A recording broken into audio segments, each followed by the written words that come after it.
Welkom terug by ons week van geestelike fokus op die leesstofbediening met die tema in die sendingsveld tot die einde toe. Vandag is my titel Geen tyd om te verloor nie. Maar voor ons voortgaan, kom ons doen 'n gebed.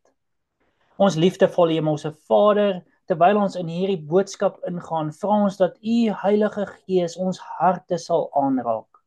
Heer, druk op ons harte die ernstigheid van die tye waarin ons leef en dat daar geen tyd is om te verloor nie, is my gebed in Jesus naam. Amen. Die tekens van die tye in die politieke wêreld sê vir ons het geen tyd om te verloor nie.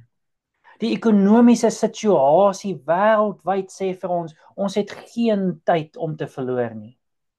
Oorloë wat duisende mense uitwis, al is dit ver van ons af, verklaar ons het geen tyd om te verloor nie. Misdaad en jeugmisdadigers sê vir ons het geen tyd om te verloor nie. Die toestand van die samelewing met sy losbandigheid kondig aan, ons het geen tyd om te verloor nie. Morele verval wat gemeenskappe verswelg, selfs daar waar ons gedink het sulke dinge sal nie gebeur nie, voeg by tot die koor, ons het geen tyd om te verloor nie. Die Bybel sê dieselfde in Romeine 13:11-14 en Paulus skryf: En dit te meer omdat ons die tydsomstandighede ken, dat die uur vir ons reeds daar is om uit die slaap wakker te word. Want die saligheid is nou nader by ons as toe ons gelowig geword het. Die nag het ver gevorder en dit is amper dag. Laat ons dan die werke van die duisternis aflê en die wapens van die lig aangord. Laat ons welvoeglik wandel soos in die dag, nie in brassery en dronkenskap, nie in ontug en ongebondenheid nie, nie in twis en nydigheid nie, maar beklee julle met die Here Jesus Christus en maak geen voorsorg vir die vlees om sy begeerlikhede te bevredig nie. Dit is wat Paulus geskryf het in Romeine 13:11-14. En hoe toepaslik met ons tema, daar is geen tyd om te verloor nie. Die duiwel weet dat sy tyd min is. Ons dink soms dat ons nog baie jare voor ons het. Ons dade weerspreek dikwels ons woorde oor die kortheid van die tyd. Ons sê tyd is min, maar ons leef asof daar nog 1000 jaar oor is. As ons dan nie ernstig is oor wat ons moet doen omdat die tyd min is nie, is die duiwel beslis baie ernstig. Openbaring 12:12 sê in die laaste gedeelte, die duiwel het na julle neergedaal met groot woede. Hoekom? Omdat hy weet dat sy tyd min is. Ellen White skryf in die Groot Stryd bladsy 518, die groot stryd tussen Christus en Satan wat al byna 6000 jaar aan die gang is binnekort verby. En die bose een verdubbel sy pogings om die werk van Christus vir die mens te vernietig en om siele in sy strikke vas te vang. Die duiwel weet dat hy geen tyd het om te verloor nie. As hy met volle woede werk, hoe moet ons dan nie werk nie? Wat sy dade teenstaan, hoe moet ons werk om sy dade teen te staan? Hoe moet ons dan te werk gaan as hy weet die tyd is min? Hoe moet ons dan voel? Ons het geen tyd om te verloor in die verspreiding van Christelike literatuur nie. Ons het geen tyd om te verloor om mense met die evangelie te bereik nie. Ons het geen tyd om te verloor in ons gebede vir diegene wat worstel met die uitdagings van die lewe nie. Ons het geen tyd om te verloor om invloedryke mense in ons samelewing met die waarheid te bereik nie. Dit is tyd om wakker te word. Die teks in Romeine 13:11-14 impliseer dat mense slaap. Sommige van ons slaap en ander sluimer. Beide toestande is gevaarlik. Miskien is die persoon wat slaap beter daaraan toe af as die ene wat sluimer. Wanneer iemand wat slaap wakker word, waardeer hulle dit dikwels. Maar mense wat slymer erken selde dat hulle aan die slaap geraak het. Hulle sê altyd ek is wakker terwyl hulle oë swaar word en toeval. Maak nie saak in watter toestand jy is nie. Die tyd vra dat ons moet wakker word. As jy beweer om wakker te wees, maar niks doen om die duiwelse werk te ontwrig nie, slymer jy. As jy preek, maar nie aktief betrokke is in evangelisasie nie, sluimer jy. As jy kerk toe kom, maar nie die verspreiding van die evangelie ondersteun nie, sluimer jy.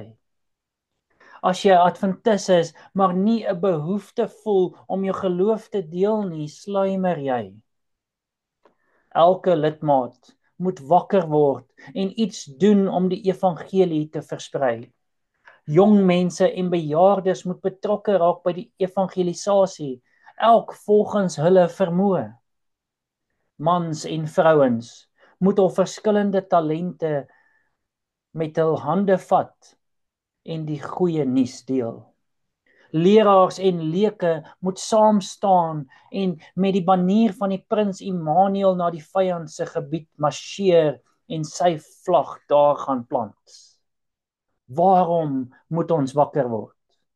Die nag van ons tyd op aarde is amper verby. Maar daar is nog baie mense wat nie gewaarsku is oor die komende verwoesting nie. Ons tyd van hartseer, pyn, siekte en dood is amper verby, maar die meeste mense ken nie Jesus soos ons hom ken nie. 'n Nuwe môre breek aan, waar daar geen lyding of pyn sal wees nie. Ons moet oor tyd vir Jesus werk, sodat soveel mense moontlik deel kan wees van daardie wonderlike dag wat op pad is. Trek die wapenrusting aan. Paulus sê vir ons moet die wapenrusting aantrek. In sy tyd het soldate wapenrusting gedra vir beskerming in die geveg. Wanneer 'n soldaat sy wapenrusting aantrek, is dit 'n teken van gereedheid vir oorlog. Maar in Romeine 13:14 sê Paulus, maar beklee julle met die Here Jesus Christus. Wat beteken dit? Om die wapenrusting van lig aan te trek beteken om Jesus Christus aan te trek. Ons gaan nie hierdie geestelike oorlog in ons eie krag aanwend nie, maar met Jesus Christus as ons wapenrusting. Die oorlog behoort nie aan ons nie. Jesus is die leidsman. Hy is nie 'n generaal wat agterbly nie. Hy loop saam met ons elke tree van die pad. Ons enigste taak is om hom aan te trek en om hom toe te laat om ons te gebruik.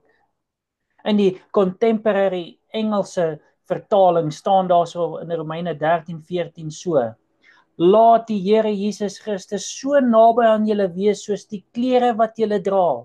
Dan sal julle nie probeer om julle selfsugtige begeertes te bevredig nie. Jesus moet so naby ons wees soos die klere wat ons dra.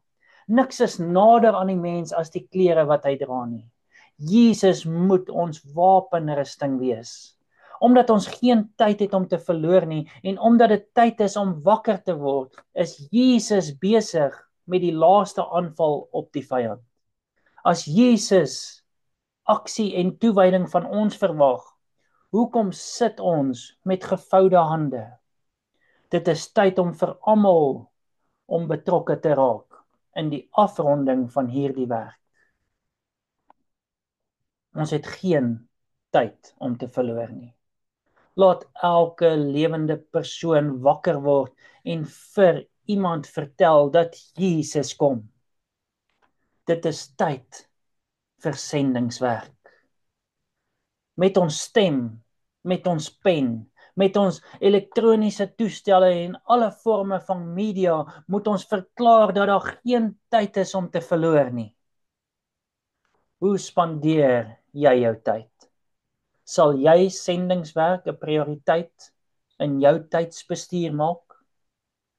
Kom ons bid dat die Here en die Heilige Gees ons sal lei om wakker te wees, om te besef dat daar geen tyd is om te verloor nie. Sy koms is naby. Dit is tyd om skouer aan die wiel te sit. Kom ons bid saam. Ons liefdevolle Hemelse Vader, ons besef dat ons geen tyd het om te verloor nie. Toe Satan neergewerp was na hierdie aarde toe, het hy woedend aan die werk gegaan omdat hy geweet het hy geen tyd meer het nie. Heer, help ons dat ons nie sal sluimer nie. Heer, maar dat ons ook die ernstigheid van die tyd sal besef en skouer aan die wiel sal sit en sendingswerk doen in alle forme moontlik. Help ons om die evangelie te versprei. Help ons om 'n verlore gaande wêreld daar te vertel van U en dat U koms naby is. Is ons gebed in Jesus naam. Amen.